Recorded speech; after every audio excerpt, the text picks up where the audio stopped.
Hace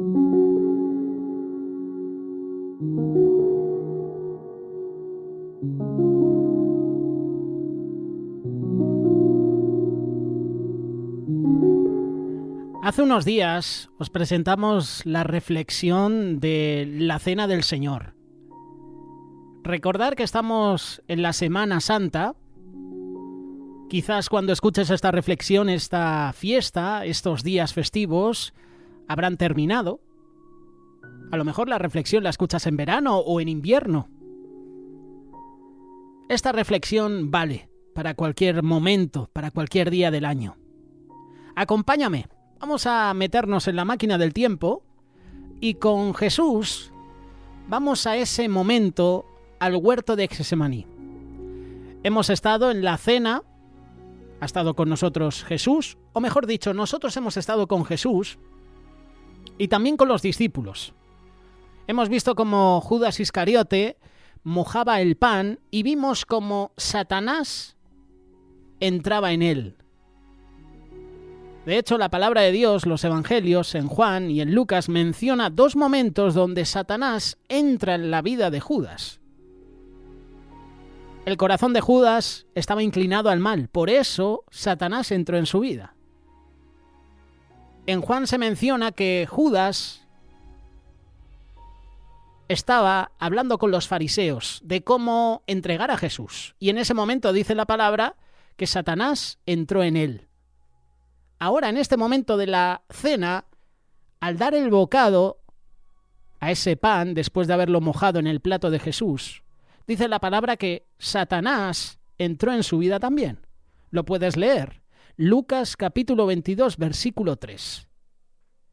Ahora, en el capítulo 22, versículo 39, Jesús salió y, como de costumbre, fue al monte de los Olivos. Sus discípulos lo siguieron. Jesús tenía la costumbre de retirarse al monte para orar. Y no era una reacción impulsiva ante el sufrimiento. Era un hábito que Jesús tenía. Era un hábito espiritual. Esa fidelidad en la oración muestra su dependencia constante del Padre, incluso antes del momento más difícil de su vida. Esto es lo que podemos mencionar de este versículo 39, Evangelio de Lucas, capítulo 22. Cuando llegó al lugar les dijo, orad para que no entréis en tentación, versículo 40.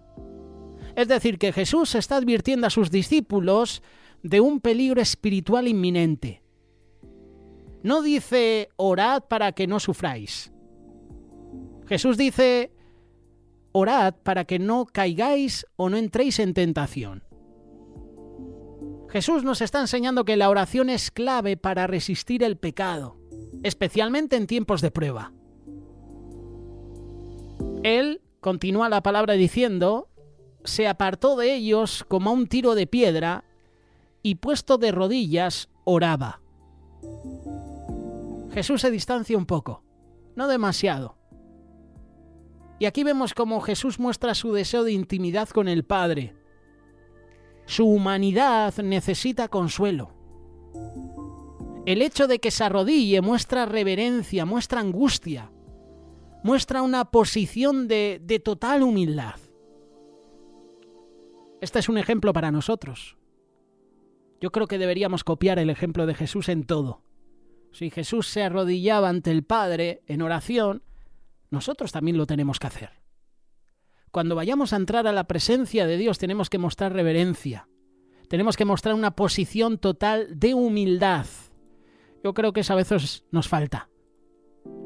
Si Jesús lo hacía, nosotros también. Él es nuestro ejemplo perfecto. El versículo 42 dice, Padre, si quieres, aparta de mí esta copa, pero que no se haga mi voluntad sino la tuya. Este es uno de los versículos para mí más intensos del Evangelio. Jesús expresa su deseo humano de evitar el sufrimiento. ¿Pero qué hace? Se somete a la voluntad de Dios. Si fuéramos nosotros estaríamos pidiendo a Dios, Señor, que esta situación no venga a mi vida, que esta situación no venga a la vida de mis familiares. Aparta de mí, aparta de mi familia esta copa. Eso es lo que diríamos nosotros. Y seguramente no agregaríamos, pero no que se haga mi voluntad sino la tuya. Ese es el modelo perfecto de obediencia. Expresar el dolor. Hacerlo honestamente, pero confiando en Dios. Y se le apareció un ángel del cielo para fortalecerle. Versículo 43. Dios no le quita la prueba a Jesús, pero le da fuerza para afrontarla. A veces Dios no elimina nuestras dificultades, pero sí nos acompaña y nos fortalece en medio de ellas. La presencia de ese ángel es un acto de consuelo.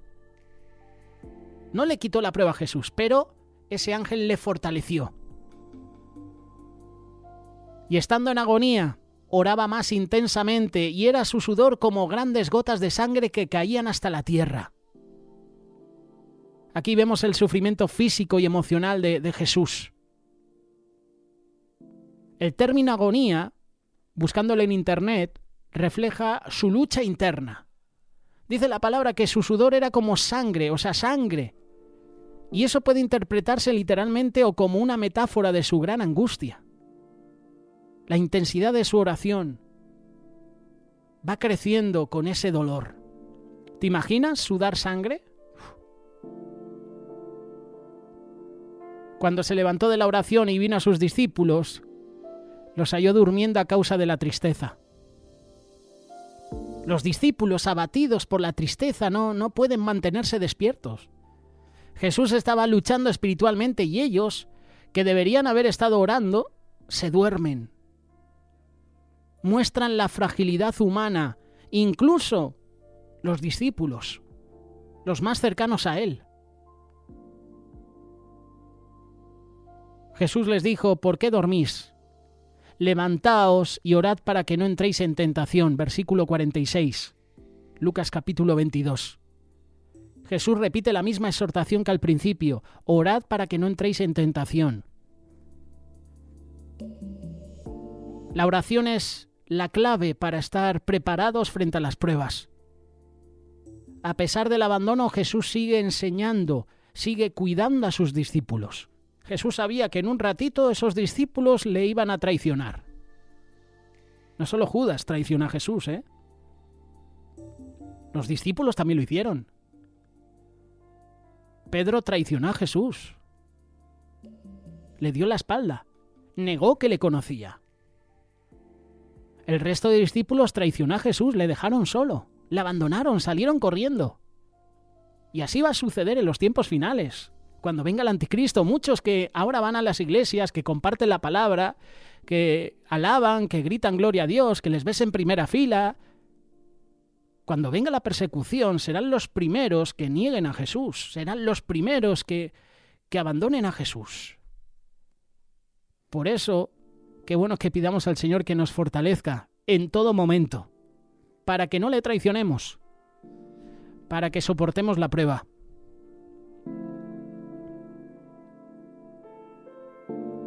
Pasamos al capítulo 23. Bueno, todavía no vamos a pasar porque hay varios versículos de este capítulo 22 muy interesantes, pero en unos minutos vamos a pasar al capítulo 23 porque habla de Jesús ante Pilato. Y aquí hay cosas interesantes.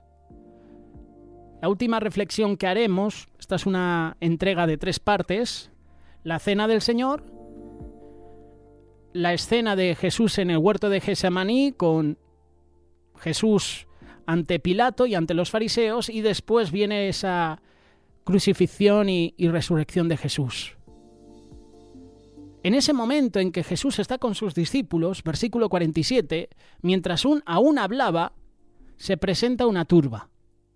Y el que se llamaba Judas, uno de los 12, iba al frente de ellos y se acerca hasta Jesús para besarlo. Judas, uno de los discípulos más cercanos, encabeza al grupo que viene a arrestar a Jesús. Y el hecho de que utilice un beso, un gesto de afecto, ahora mismo simboliza traición. Vemos la hipocresía de Judas Iscariote, la hipocresía de su acción. Y vemos el dolor de Jesús al ser entregado por un amigo. ¿Qué escribió el salmista? Salmo 41, verso 9. Vamos a leerlo. Aún el hombre de mi paz, en quien yo confiaba, el que de mi pan comía, alzó contra mí el calcañar. Profecía de David, en el Salmo 41, hablando de Jesús y hablando de la traición de Judas Iscariote. Entonces Jesús le dijo: Judas, ¿con un beso entregas al Hijo del Hombre? Jesús no reacciona con rabia. Lo hace con dolor. Y lo hace con verdad. Su pregunta es una denuncia y a la vez una invitación a la conciencia. ¿Con un beso entregas al Hijo del Hombre? Está hablando de ese cumplimiento profético también de Daniel capítulo 7, versículo 13 y 14. Lo puedes leer. Ese título de Hijo del Hombre nos habla de la misión de Jesús,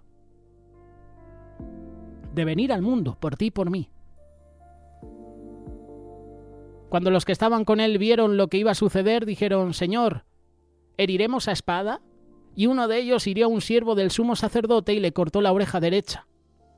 Versículo 49-50. Los discípulos esperaban una resistencia violenta. Pedro, según Juan capítulo 18, verso 10, actúa impulsivamente. Pedro y los demás discípulos no habían entendido del todo la naturaleza del reino de Dios. Jesús no vino a defenderse con violencia. ¿Quiénes eran los otros discípulos que estaban preparados para sacar la espada? Pedro, uno de ellos, y pensando por encima, uno puede pensar en los hijos del trueno.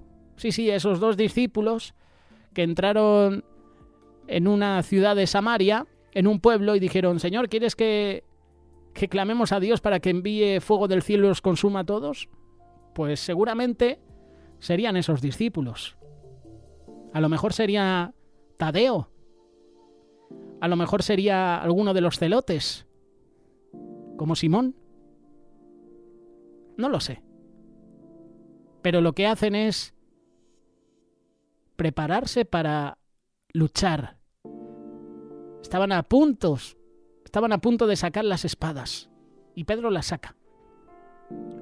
Jesús le responde: basta ya. Y tocando la oreja del hombre lo sana. Incluso en medio de su arresto, Jesús muestra compasión y poder. Y yo creo que ese siervo, que había perdido la oreja, al ver que Jesús la restaura de nuevo, yo creo que su vida cambió. ¿Tú no lo crees? Imagínate, eres uno de los soldados que quiere arrestar a Jesús y de repente uno de sus discípulos saca la espada y te corta una oreja o te corta un dedo y tú lo estás viendo y de repente Jesús coge esa oreja, coge ese dedo y lo restaura, lo sana. Tu vida cambia por completo.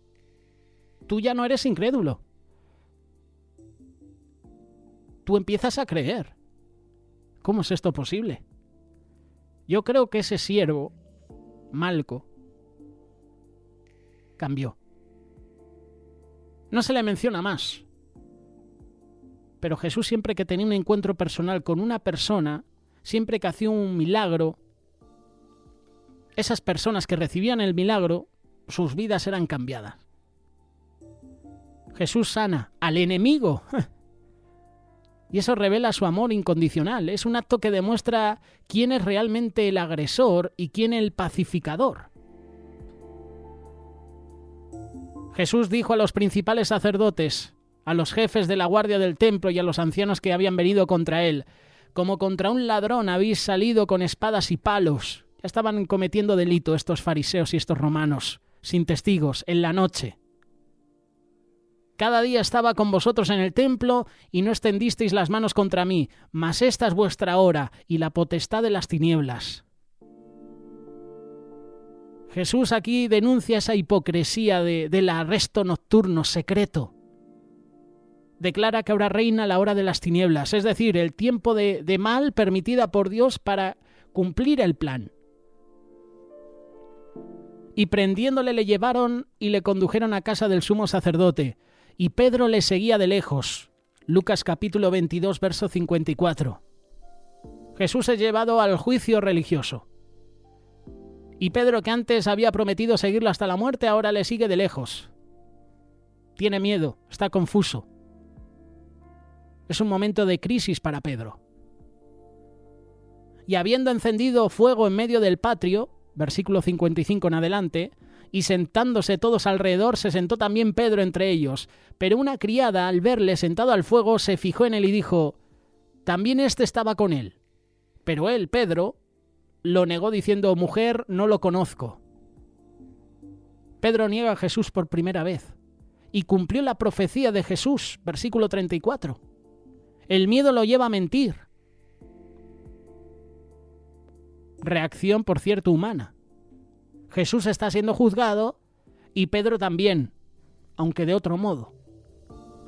Un poco después, viéndole otro, dijo: tú también eres de ellos. Y Pedro dijo: hombre, no lo soy. Y como una hora después, otro afirmaba diciendo: verdaderamente también este estaba con él porque es Galileo. Y Pedro dijo: hombre, no sé lo que dices. Y enseguida, mientras él aún hablaba, el gallo cantó. 3 negaciones, y las 3 se completan. Y Pedro se distancia totalmente de Jesús, incluso usando excusas sobre su origen. En el canto del gallo se manifiesta la precisión de las palabras de Jesús. Y entonces se produce el dolor en la vida de Pedro, el dolor del arrepentimiento. Entonces, vuelto el Señor, miró a Pedro. Versículo 61. Vuelto el Señor miró a Pedro, y Pedro se acordó de la palabra del Señor que le había dicho: antes que el gallo cante, me negarás 3 veces. La mirada de Jesús no es de condena, es de amor, es de verdad. Y Pedro recuerda, y esa memoria lo lleva al quebranto. Y aquí hay un cambio en la vida de Pedro. Desde ahora en adelante verás un Pedro totalmente diferente, con sus fallos, por supuesto, porque más adelante vemos cómo Pedro omite, hace, como se suele decir o como menciona la palabra, acepción de personas. Decide no sentarse con los gentiles y Pablo le tiene que confrontar. Pedro con sus fallos, como tú y yo.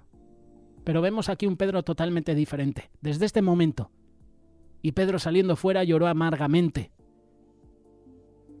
Ese es un llanto de arrepentimiento. Pedro está experimentando el dolor del pecado, pero también está en camino hacia la restauración. Ese es el primer paso hacia su reconciliación con Jesús.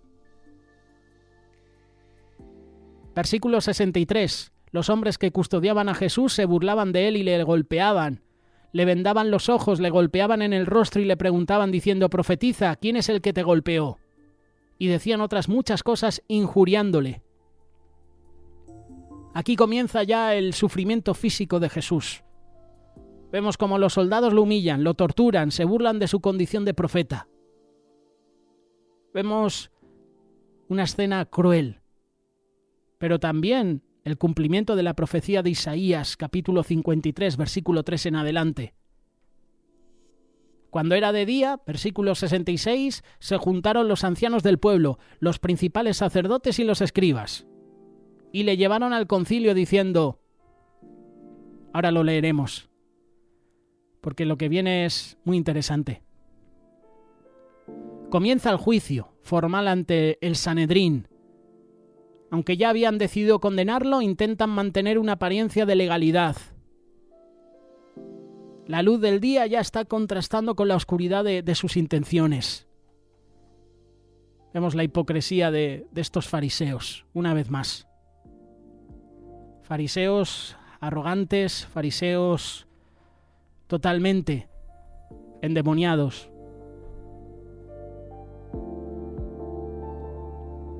Esto es lo que pasó Jesús. Cuando era de día se juntaron los ancianos del pueblo, los sacerdotes, los escribas, y le preguntaron: ¿eres tú el Cristo?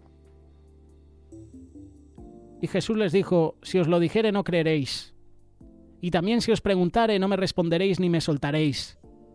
Pero desde ahora el Hijo del Hombre se sentará a la diestra del poder de Dios. Y dijeron estos ancianos, sacerdotes, escribas, principales: ¿luego eres tú el Hijo de Dios? Y él les dijo: vosotros decís que lo soy. Entonces ellos dijeron: ¿qué más testimonio necesitamos? Porque nosotros mismos lo hemos oído de su boca. Y ahora llega el momento. Entonces toda la asamblea se levantó y lo llevaron ante Pilato. Después de ese juicio religioso ante el Sanedrín, Jesús es llevado a la autoridad civil, al gobernador romano Poncio Pilato. Los líderes judíos no tenían poder para ejecutar a alguien, por eso recurren a Pilato. Y esto también cumple la profecía de que el Mesías sería rechazado por su pueblo y entregado a los gentiles. Isaías capítulo 53, verso 3. De hecho, David en el Salmo 2, verso 1 y 2 lo menciona también. Y comenzaron a acusarle diciendo: a este lo hemos hallado pervirtiendo a nuestra nación, prohibiendo dar tributo al César y diciendo que él mismo es Cristo, es decir, un rey. Qué hipócritas, ¿verdad? Estos escribas, estos fariseos. Estos sí que tenían el espíritu de Satanás en sus corazones. Están distorsionando las enseñanzas de Jesús. Jesús dice claramente que hay que pagar al César lo que es del César, ¿verdad? Y a Dios lo que es de Dios. Y lo acusan de lo contrario. Además presentan su afirmación de ser el Mesías como una amenaza política, intentando pintar a Jesús como un rebelde contra Roma. Es decir, están manipulando los hechos para lograr su objetivo.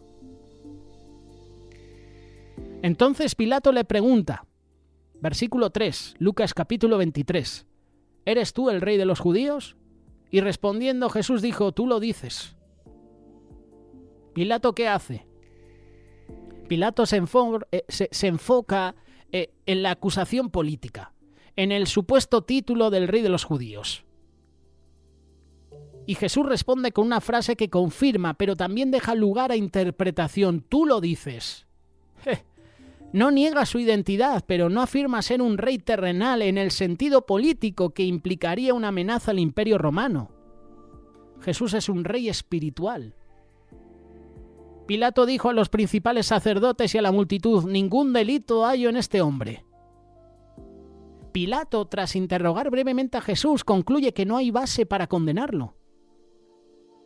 Y aquí se muestra la inocencia de Jesús ante la ley humana, cumpliendo una vez más con las profecías del siervo inocente, Isaías capítulo 53, verso 9. A pesar de su inocencia, Jesús será condenado por presión de las multitudes. Presión, por cierto, comprada por los fariseos, los escribas y todo este grupo, toda esta secta, porque al final esto sí que era una secta de judíos. Las multitudes sentían presión, y seguramente esa presión era por miedo. Uy, si no hago caso a lo que me dice el líder político, el líder fariseo, a lo mejor no me deja entrar en el templo.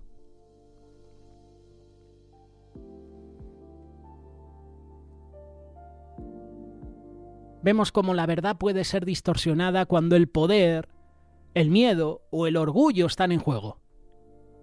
Jesús permanece en silencio, sabiendo que su camino está dirigido por el Padre. Su dignidad frente a la injusticia es un ejemplo de integridad, de obediencia a Dios. Y veremos próximamente cómo Pilato se lava las manos, cómo el pueblo decide soltar a un asesino como Barrabás. Esto lo hemos visto hace unas semanas atrás. Pero vemos cómo las tinieblas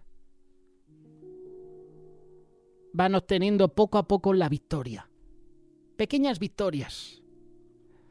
Pero sabemos el resultado final. ¿Qué piensas sobre lo que te hemos compartido? ¿Qué piensas sobre la negación de Pedro? sobre el juicio injusto a Jesús? ¿Qué piensas sobre Poncio Pilato? ¿Qué piensas sobre cada uno de los versículos que te hemos compartido? Próximamente hablaremos de la sentencia a Jesús, de su muerte en la cruz, pero también de su resurrección.